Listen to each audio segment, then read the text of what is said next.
Hey guys, welcome back to my channel Learn Physio with Salome. நம்ம இன்னைக்கு இந்த வீடியோவில் என்ன பார்க்க போகிறோம் அப்படின்னா ஒரு இம்பார்ட்டண்டான ஒரு பேசிக்கான விஷயம் தான் பார்க்க போகிறோம்.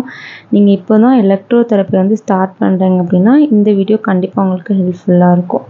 இப்போது எலக்ட்ரோதெரப்பி அப்படிங்கிறது என்னென்னு பார்க்கலாம். எலக்ட்ரோதெரப்பி அப்படிங்கிறது நம்ம ஒரு கரண்ட்டை யூஸ் பண்ணி நம்மளோட டிஷ்யூக்கு நம்ம அந்த கரண்ட்டை மாடிஃபை பண்ணி சென்ட் பண்ணி நம்மளோட டிஷ்யூவில் ஒரு சில சேஞ்சஸ் ப்ரொடியூஸ் பண்ணுறோம். இதுதான் எலக்ட்ரோதெரப்பி.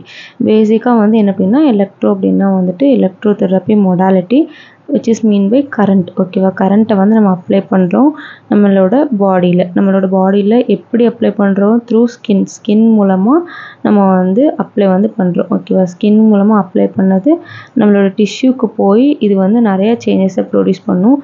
லைக் ஃபிசிக்கல் சேஞ்சாக இருக்கலாம், இல்லைன்னா கெமிக்கல் சேஞ்சஸாக நம்ம அதில் உள்ள செல் மெம்பரேன் பெர்மியபிலிட்டி அந்த மாதிரி கெமிக்கல் சேஞ்சஸாக இருக்கலாம். இந்த மாதிரி நிறைய சேஞ்சஸை கொண்டு நம்ம கரண்ட் அப்ளை பண்ணுறது மூலமாக நமக்கு தெரப்யூட்டிக் எஃபெக்ட்ஸ் ப்ரொடியூஸ் பண்ணும். ஓகேவா, இதுதான் பேசிக்காக இந்த எலக்ட்ரோதெரப்பி அப்படிங்கிறது ஒரு தெரப்யூட்டிக் எஃபெக்ட்ஸ் நமக்கு தேவைப்படும். இந்த தெரப்யூட்டிக் எஃபெக்ட்ஸ் நமக்கு ப்ரொடியூஸ் பண்ணுறதுக்காக நம்ம கரண்ட்டை அப்ளை பண்ணுறோம்.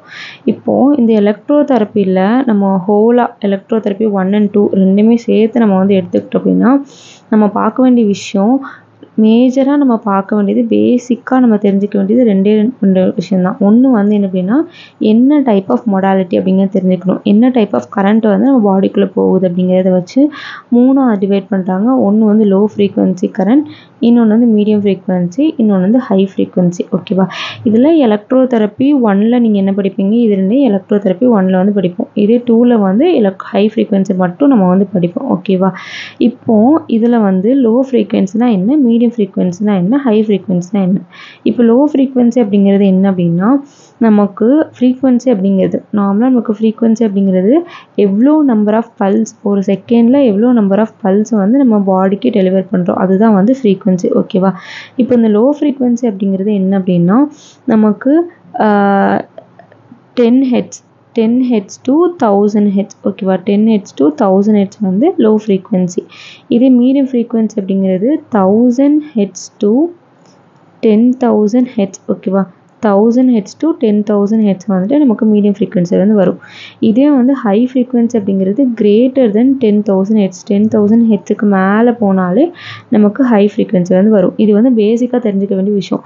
லோ ஃப்ரீக்வன்சினா என்ன, நம்ம 1000 Hzக்கு கீழே 10 Hz to 1000 Hz. ஓகேவா, இதே நமக்கு இது அதை என்ன அப்படின்னா மீடியம் ஃப்ரீக்வன்சி அப்படிங்கிறது நமக்கு 1000 Hz to 10,000 Hz. இதே ஹை ஃப்ரீக்வன்சி அப்படிங்கிறது நம்ம 10,000 Hzக்கு மேலே. ஓகேவா, இப்போது இது மூணுக்குமே என்ன டிஃப்ரென்ஸ் அப்படின்னா இப்போ low frequency, medium frequency, high frequency அப்படி பார்த்தோம். நமக்கு பேசிக்காக தெரிஞ்சுக்க வேண்டிய ஒரே ஒரு விஷயம் என்ன அப்படின்னா ஃப்ரீக்வன்சி எங்கே அதிகமாக இருக்கோ அங்கே இம்பீடன்ஸ் கம்மியாக இருக்கும். ஓகேவா, இம்பீடன்ஸ் அப்படிங்கிறது என்னென்னு சொல்கிறேன்.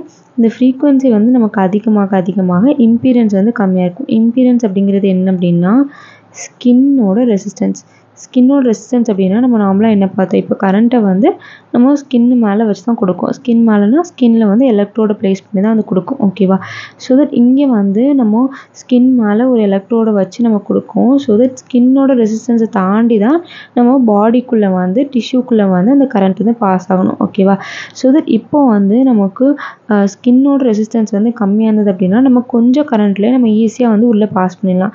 இதே ஸ்கின்னோட ரெசிஸ்டன்ஸ் நமக்கு ரொம்ப அதிகமாக இருக்குது அப்படின்னா நமக்கு நிறைய கரண்ட் தேவைப்படும். அப்படி தேவைப்பட்டு தான் நம்ம ஸ்கின்னுக்குள்ளே சென்ட் பண்ணும். ஓகேவா, ஸோ தட் இது ஃப்ரீக்வன்சி டிபெண்ட் பண்ணியிருக்கு. இப்போ ஃப்ரீக்வன்சி அப்படின்னா ஹை ஃப்ரீக்வன்சி நம்ம எடுத்துக்கலாம். ஹை ஃப்ரீக்வன்சி அப்படிங்கிறப்போ அங்கே ஃப்ரீக்வன்சி அதிகமாக இருக்குது. ஸோ தட் அங்கே ஸ்கின்னோட ரெசிஸ்டன்ஸ் எப்படி இருக்கும், கம்மியாக இருக்கும். சீக்கிரமாக நம்ம உள்ள கம்மியான ஆம்ப்ளிடியூடில் உள்ளே போயிடும். இது லோ ஃப்ரீக்வன்சி நம்ம எடுத்துக்கிறோம். லோ ஃப்ரீக்வன்சி அப்படிங்கிறது இதோட ஃப்ரீக்வன்சி ரொம்ப கம்மியாக இருக்குது. அப்போ இங்கே என்ன ஆகும், ஸ்கின்னோட ரெசிஸ்டன்ஸ் இம்பீடன்ஸ் இங்கே அதிகமாக இருக்கும். ஓகேவா, அந்த ஸ்கின்னோட ரெசிஸ்டன்ஸ் இம்பீடன்ஸ் அதிகமாக இருக்குது. ஸோ தட் இந்த skin resistance low frequency apply பண்ணும்போது அதிகமாக இருக்குது. இந்த மாதிரி அதிகமாக இருக்கனால பேஷண்ட்டுக்கு வந்து கம்ஃபர்டபிலிட்டின்னு பார்த்தோம் அப்படின்னா அந்த லோ ஃப்ரீக்வன்சியில் அவ்வளோவா கம்ஃபர்டபிலிட்டியே வந்துட்டு இருக்காது. பேஷண்ட்டுக்கு கம்ஃபர்டபுளும் வந்துட்டு அவ்வளோவா இருக்காது. ஸோ தட் அதை தாண்டி தான் நம்ம வந்து லோ ஃப்ரீக்வன்சியுமே நம்ம வந்து அப்ளை வந்து பண்ணணும். இது வந்து பேசிக்காக தெரிஞ்சுக்க வேண்டிய விஷயம். லோ ஃப்ரீக்வன்சினா என்ன, மீடியம் ஃப்ரீக்வன்சினா என்ன, ஹை ஃப்ரீக்வன்சினா என்ன. இப்போது இதோட ஜென்ரலான எஃபெக்ட்ஸ் என்னென்னு பார்க்கலாம். ஓகேவா, என்னென்ன வேலை வந்து நமக்கு செய்யுது அப்படிங்கிறத பார்க்கலாம். இப்போ லோ ஃப்ரீக்வன்சியும் மீடியம் ஃப்ரீக்வன்சியும் நம்ம வந்து எடுத்துக்கிட்டோம் அப்படின்னா இந்த ரெண்டுமே வந்து நம்ம மோட்டார் அண்ட் சென்சரி, ஓகேவா, மோட்டார் அண்ட் சென்சரி நர்வ்ஸை வந்து ஸ்டிமுலேட் வந்து பண்ணுது. ஓகேவா, மோட்டார் அண்ட் சென்சரி நர்வ்ஸை ஸ்டிமுலேட் பண்ணுறதுக்கு நமக்கு வந்து இந்த லோ ஃப்ரீக்வன்சி மீடியம் ஃப்ரீக்வன்சி வந்து பண்ணுது. இதே வந்து நம்ம ஹை ஃப்ரீக்வன்சி தனியாக எடுத்துக்கிட்டோம் அப்படின்னா ஹை ஃப்ரீக்வன்சி பொறுத்த வரைக்கும் நமக்கு மோட்டார் சென்சரி நர்வ் ஸ்டிமுலேஷன்லாம் அவ்வளோவா இருக்காது. இதில் ஃபுல்லாகவே வந்து என்ன இருக்குது அப்படின்னா நமக்கு வந்துட்டு ஹீட், ஓகேவா, heat production, deep heating modality இல்லைனா சூப்பர்ஃபிஷியல் ஹீட்டிங் மொடாலிட்டி, இந்த மாதிரி நமக்கு ஹீட்டிங்கை ப்ரொடியூஸ் பண்ணுறது தான் அந்த ஹை ஃப்ரீக்வன்சியோட வேலையாக வந்துட்டு இருக்கும். ஓகேவா, ஸோ இது ஹை ஃப்ரீக்வன்சி வந்து நம்ம ஹீட்டிங் எஃபெக்ட்ஸை ப்ரொடியூஸ் பண்ணுறது. இதே வந்து லோ ஃப்ரீக்வன்சி வந்து நமக்கு மோட்டார் அண்ட் சென்சரி எஃபெக்ட்ஸ் வந்து ப்ரொடியூஸ் வந்து பண்ணுது. ஓகேவா, இப்போது இதில் வந்து நம்ம ஹை ஃப்ரீக்வன்சினா ஜென்ரலாக நம்ம யூஸ் பண்ணுற மொடாலிட்டியில் என்னென்னு பார்ப்போமா. ஹை ஃப்ரீக்வன்சி பொறுத்த வரைக்கும் ஜென்ரலாக நம்ம வந்து ஹீட்டிங்கை ப்ரொடியூஸ் பண்ணுற மொடாலிட்டியான ஷார்ட் வேவ் டயத்தெர்மி, அடுத்து வந்து மைக்ரோவேவ் டயத்தெர்மி, அதுக்கப்புறம் வந்து என்ன அப்படின்னா அல்ட்ராசவுண்ட் வந்து ஹீட் அவ்வளோவா இருக்காது. பட் இது எலக்ட்ரோ மேக்னட்டிக் ரேடியேஷன். ஓகேவா, இது எல்லாமே வந்து ஹை ஃப்ரீக்வன்சி கரண்ட் வந்து ப்ரொடியூஸ் வந்து பண்ணுது. ஓகேவா, இதே வந்து லோ ஃப்ரீக்வன்சி அப்படின்னா நம்ம நார்மலாக யூஸ் பண்ணுற ஸ்டிமுலேட்டர் நம்ம என்ன பார்த்தோம், கேல்வானிக் இல்லைனா ஃபேரடிக் வந்துட்டு இருக்கு. அண்ட் அதுக்கப்புறம் வந்து என்ன அப்படின்னா நமக்கு வந்துட்டு டென்ஸு, அதுக்கப்புறம் வந்து ஐஎஃப்டி வந்து medium frequency. Okay, medium frequency பொறுத்த வரைக்கும் நமக்கு ரெண்டே தான், ஐஎஃப்டி அப்புறம் வந்து ரஷ்யன் கரண்ட். இது எல்லாமே வந்து என்ன அப்படின்னா மீடியம் ஃப்ரீக்வன்சி லோ ஃப்ரீக்வன்சிக்கான ஜென்ரல் எக்ஸாம்பிள். இப்போது லோ ஃப்ரீக்வன்சிலே கொஞ்சம் கிளாஸிஃபிகேஷன் இருக்குது. அது என்ன அப்படிங்கிறத பார்க்கலாம். ஓகேவா, இப்போது லோ ஃப்ரீக்வன்சி அப்படிங்கிறது நமக்கு என்னென்னு தெரியும். நமக்கு வந்து 10 ஹெர்ட்ஸ்லேருந்து 1000 ஹெர்ட்ஸ் வரைக்கும் உள்ளது வந்து லோ ஃப்ரீக்வன்சி. ஓகேவா, இப்போ இந்த லோ ஃப்ரீக்வன்சியை நம்ம ரெண்டாக வந்து பிரிக்கிறாங்க. ஒன்று வந்து என்ன அப்படின்னா இன்டரப்டட் லோ ஃப்ரீக்வன்சி, இன்னொன்று வந்து என்ன அப்படின்னா கண்டினியூஸ் லோ ஃப்ரீக்வன்சி. ஓகேவா, interrupted low frequency, continuous low frequency.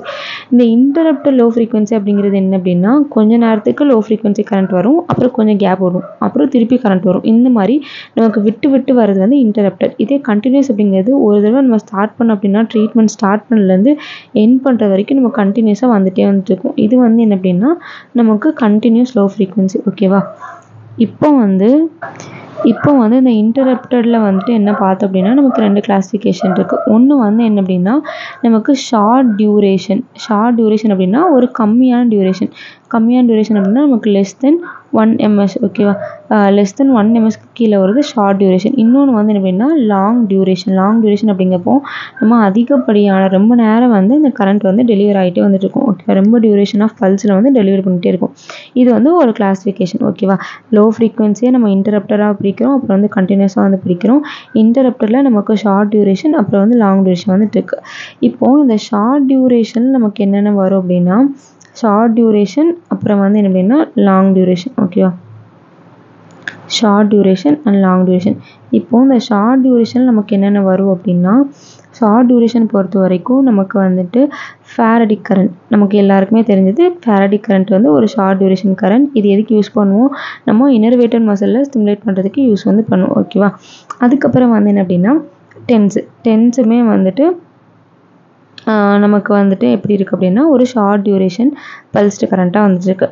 அதுக்கப்புறம் வந்து என்ன அப்படின்னா high voltage pulsed galvanic current, இதுவுமே வந்துட்டு நமக்கு ஷார்ட் டியூரேஷன் வந்துட்டு இருக்கு. இதே லாங் டியூரேஷன் நமக்கு வந்து வருது அப்சல்யூட்டாக கேல்வானிக் கரண்ட். ஓகேவா, கேல்வானிக் கரண்ட் வந்து நமக்கு லாங் டியூரேஷனில் உள்ள கரண்ட்.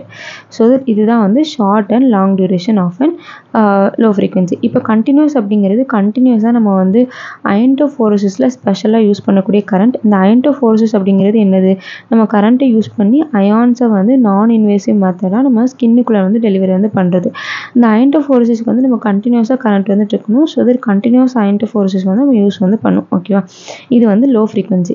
அப்புறம் வந்து மீடியம் ஃப்ரீக்வன்சியில் நமக்கு ரெண்டு எக்ஸாம்பிள் தெரியும். ஒன்று வந்து என்ன அப்படின்னா ஐஎஃப்டி, இன்னொன்று வந்து என்ன அப்படின்னா ரஷ்யன் கரண்ட். ஓகேவா? இந்த ஐஎஃப்டி அப்படிங்கிறது என்ன அப்படின்னா 2 மீடியம் ஃப்ரீக்வன்சியை நம்ம வந்து யூஸ் பண்ணி ஒரு லோ ஃப்ரீக்வன்சி எஃபெக்ட் வந்து ப்ரொடியூஸ் வந்து பண்ணுவோம். இன்கேஸ் ஐஎஃப்டி பற்றி உங்களுக்கு டீட்டெயிலாக தெரியல அப்படின்னா நம்ம சேனலில் எலக்ட்ரோ தெரபி பிளேலிஸ்ட்டில் போய் ஐஎஃப்டி அப்படிங்கிற ஒரு சாப்டர் வந்து இருக்கும், அதை செக் பண்ணி பாருங்கள். ஓகேவா? இந்த ரஷ்யன் கரண்ட் அப்படிங்கிறது ரஷ்யாவில் டிஸ்கவர் பண்ண கரண்ட். இது வந்து எதுக்கு அப்படின்னா மசில் ஸ்ட்ரென்தனிங்காக யூஸ் பண்ணுறது. ஓகேவா? மசில் ஸ்ட்ரென்தனிங்காக வாலண்டரி கன்ட்ராக்ஷன் ஆஃப் மசில்ஸ் வந்து இம்ப்ரூவ் பண்ணுறதுக்காக இந்த ரஷ்யன் கரண்ட் வந்து யூஸ் வந்து ஓகேவா? அண்ட் ஃபைனலாக உள்ளது ஹெச்எஃப்ங்கிறது ஹை ஃப்ரீக்வன்சி. இந்த ஹை ஃப்ரீக்வன்சி பொறுத்த வரைக்கும் நமக்கு மைக்ரோவேவ் டயதெரமி, அப்புறம் ஷார்ட் வேவ் டயதெரமி, அண்ட் அதுக்கப்புறம் வந்து நமக்கு ரேடியேஷன் ப்ரொடியூஸ் பண்ணுறதான அல்ட்ராசவுண்டு, அண்ட் அதுக்கப்புறம் வந்து இன்ஃப்ராரெட் ரேடியேஷன், அண்ட் அதுக்கப்புறம் அல்ட்ரா வயலட் ரேடியேஷன், இது எல்லாமே வந்து என்ன வரும் அப்படின்னா நமக்கு ஹை ஃப்ரீக்வன்சி மொடாலிட்டி வந்து வரும். ஸோ தட் நம்ம இப்போ இந்த வீடியோவில் நம்ம லோ ஃப்ரீக்வன்சினா என்ன, ஹை ஃப்ரீக்வன்சினா என்ன, மீடியம் ஃப்ரீக்வன்சினா என்னன்னு பற்றி டீலாக வந்து பார்த்தோம். இன்கேஸ் வந்து உங்களுக்கு வந்து வேறு ஏதாவது டவுட் இருந்து அப்படின்னா கண்டிப்பாக கமெண்ட் பண்ணுங்கள், நான் சொல்ல ட்ரை பண்ணுறேன். தேங்க்யூ. So next video. பாய்.